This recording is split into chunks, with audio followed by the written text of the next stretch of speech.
Welcome back. Navsari જિલ્લામાંથી વહેતી કાવેરી નદીના આકાશી દ્રશ્યો સામે આવ્યા। બંને કાંઠે વહી રહેલી કાવેરી નદીના દ્રશ્યો ડ્રોનની નજરે કેદ થયા। કાવેરી નદીના તટમાં આવેલું તડકેશ્વર મહાદેવ મંદિર પણ પાણીમાં ગરકાવ થયું છે। તો કઈ રીતે કાવેરી નદી બે કાંઠે વહી રહી છે, નદીમાં ઘોડાપુરની આ તસવીરો જુઓ। સતત વરસાદ બાદ કાવેરી નદી છલકાઈ છે। નદીના આકાશી દ્રશ્યો સામે આવ્યા। ડ્રોન કેમેરાની મદદથી આ તસવીરો કેદ કરવામાં આવી અને નદીનું રૌદ્ર સ્વરૂપ જોવા મળ્યું। બંને કાંઠે નદી વહી રહી છે। ધસમસતા પાણીનો પ્રવાહ પણ નજરે પડ્યો। તડકેશ્વર મહાદેવ મંદિર જે કાવેરી નદીના પાણીમાં ગરકાવ થઈ ચૂક્યું છે। માત્ર ને માત્ર શીર્ષ ભાગ જ મંદિરનો દેખાઈ રહ્યો છે। આખે આખું મંદિર પાણીમાં ડૂબી ચૂક્યું છે। તડકેશ્વર મહાદેવ મંદિરની તસવીરો પણ દર્શાવી રહ્યા છીએ તમને। નવસારી શહેરના નીચાણવાળા વિસ્તારોને એલર્ટ કરાયા। પૂર્ણા નદીની ભયજનક સપાટી નજીક પહોંચવાની તૈયારી। પૂર્ણા નદીની હાલની સપાટી 22 ફૂટ, ભયજનક સપાટી 23 ફૂટ છે। નવસારી વિજલપુર નગરપાલિકાએ વાહન ફેરવી રહીશોને એલર્ટ રહેવા સૂચના આપી। નવસારી શહેરના નીચાણવાળા વિસ્તારોમાં પાણી ભરાવવાની સંભાવના જોવા મળી રહી છે। વહીવટીતંત્ર દ્વારા તમામ તાલુકાના અધિકારીઓને આ એલર્ટ રહેવા સૂચના અપાઈ।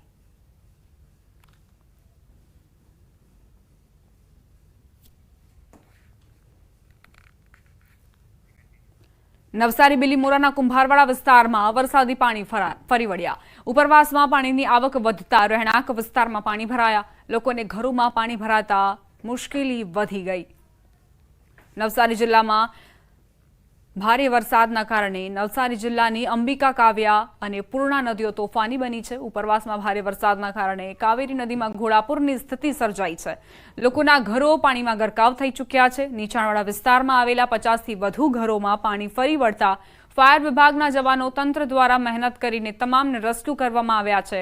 ખાસ કરીને આ પરિસ્થિતિનો તાગ મેળવવા માટે ગણદેવીના ધારાસભ્ય નરેશ પટેલ પણ ફાયરના જવાનો સાથે જે પૂરગ્રસ્ત વિસ્તારની મુલાકાતે જોવા મળ્યા હતા।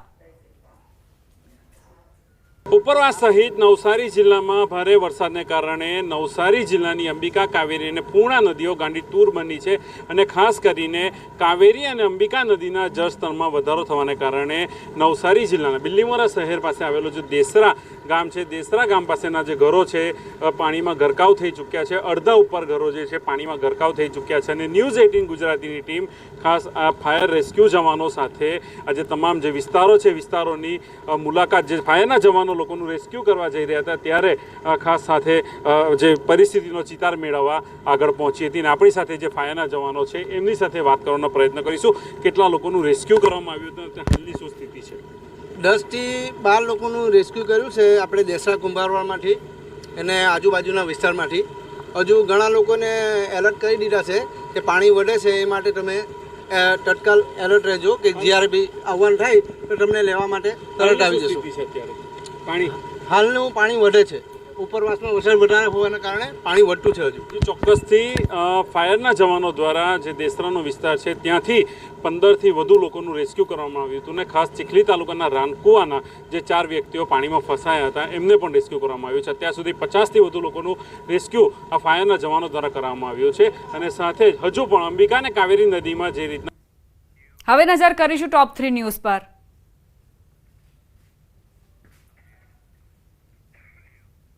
આગામી 7 દિવસ અતિભારે વરસાદની કરાઈ આગાહી। નર્મદા ડેમની સપાટીમાં વધારો, સપાટી 135.30 મીટરે પહોંચી। વલસાડના કાશ્મીર નગરમાંથી 500 પરિવારોનું કરાયું સ્થળાંતર।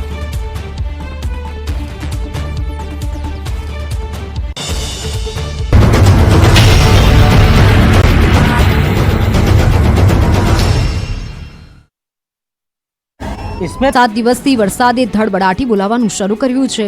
મહેસાણા, કડી, ઊંઝા, વિજાપુરમાં તોફાની વરસાદ પડતા ગામ પાણી થઈ ગયા છે। રોડ પર પાણીની નદીઓ વહેવા લાગી છે। મહેસાણા જિલ્લામાં સવારથી જોરદાર વરસાદના કારણે હાઈવે પર પાણી ભરાઈ ગયા। મહેસાણા અમદાવાદ હાઈવે પર ચાંદરડા પાટિયા પાસે રોડ પર પાણી ફરી વળ્યા। હાઈવે પર બંને તરફના રસ્તાને અલગ કરતું ડિવાઈડર પણ પાણીમાં ગરકાવ થઈ જતા વાહન ચાલકો મુશ્કેલીમાં મુકાયા। ભારે વરસાદના પગલે મહેસાણામાં જનજીવન પ્રભાવિત થયું છે। આ કોઈ સ્વિમિંગ પુલ નહીં પણ ઊંઝાનો અંડરપાસ છે જે પાણીમાં ગરકાવ થઈ ગયેલો જોવા મળે છે. મહેસાણા જિલ્લામાં ભારે વરસાદના પગલે જળબંબાકારની સ્થિતિ છે. ઊંઝામાં પણ મેઘાએ તોફાની સ્વરૂપ બતાવતા શહેર પાણીમાં ગરકાવ થઈ ગયું છે. ઊંઝામાં અંડરપાસના દ્રશ્યો જોઈ લો. ભારે વરસાદ પડતા ઊંઝાનો અંડરપાસ પાણીથી ભરાઈ ગયો. એટલી હદે પાણી ભરાય કે અંડરપાસની બાઉન્ડ્રી વટાવી પાણી સર્વિસ લેન પર ફરી વળ્યા. અંડરપાસ બંધ કરવાના કારણે વાહન ચાલકો અટવાઈ ગયા. બંને તરફ અવરજવર માટે લોકોને ભારે હાલાકી થઈ રહી છે.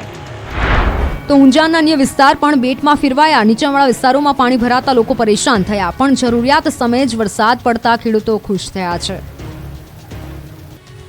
પૂર જેવા આ દ્રશ્યો છે બનાસકાંઠાના ડીસાના. અહીં મેઘરાજાનું તોફાની સ્વરૂપ જોવા મળ્યું. લાંબા વિરામ બાદ ડીસા પંથકમાં વરસાદે ધબધબાટી બોલાવી. વરસાદે ભૂક્કા બોલાવતા ગણતરીના કલાકમાં 3 ઇંચથી વધુ વરસાદ વરસી જતા ડીસાના હાલ બેહાલ થઈ ગયા હતા. ડીસાના રોડ પર જાણે નદીઓ વહેતી હોય તેવા દ્રશ્યો સામે આવ્યા. ડીસા શહેરમાં જ્યાં જુઓ ત્યાં પાણી જ પાણી નજરે પડ્યું. ડીસાના રોડ પર જળ ભરાવ થતા રોડ પર વાહનો તરવા લાગ્યા હતા. રોડ પર એટલું પાણી ભરાયું કે રોડ જ પાણીમાં ગાયબ થઈ ગયો. રોડ પર પાર્ક કરેલા 2 વ્હીલર તો તરવા લાગ્યા.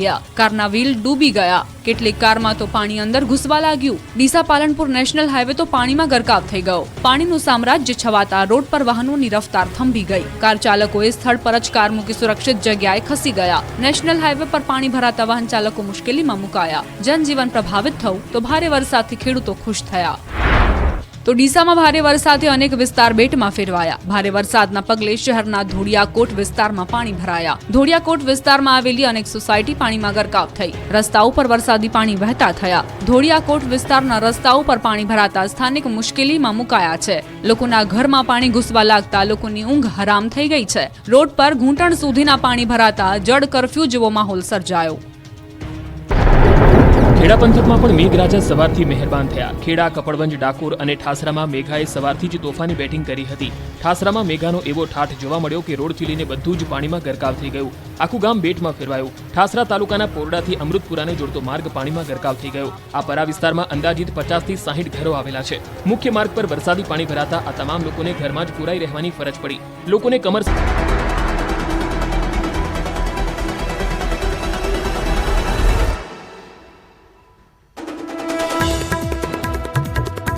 નર્મદા ડેમની સપાટીમાં ધરખમ વધારો. જળ સપાટી 135.30 મીટર પર પહોંચી. છેલ્લા 24 કલાકમાં જળ સ્તર 27 સેન્ટીમીટર વધ્યું.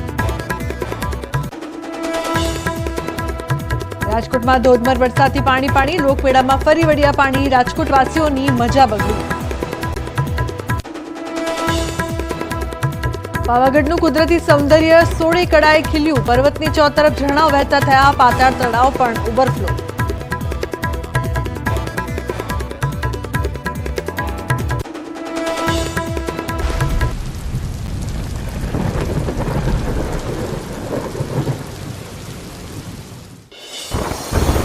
વલસાડમાં ભારે વરસાદ બાદ દમણગંગા નદીના ધસમસતા પ્રવાહમાં ટેમ્પો તણાયો. ટેમ્પો ચાલકનો આવાજ બચાવ. નદી કિનારેથી નામધા તરફ જતો હતો ટેમ્પો. નદીમાં તણાતો બચાવવા ટેમ્પોને રેલવે બ્રિજ સાથે બાંધ્યો. સુરતના માંગરોળના ગુંદીકુવા ગામ પાસે ધસમસતા પાણીના પ્રવાહમાં તણાયો બાઇક ચાલક. સ્થાનિકોએ ભારે જહેમતે યુવક અને બાઇકને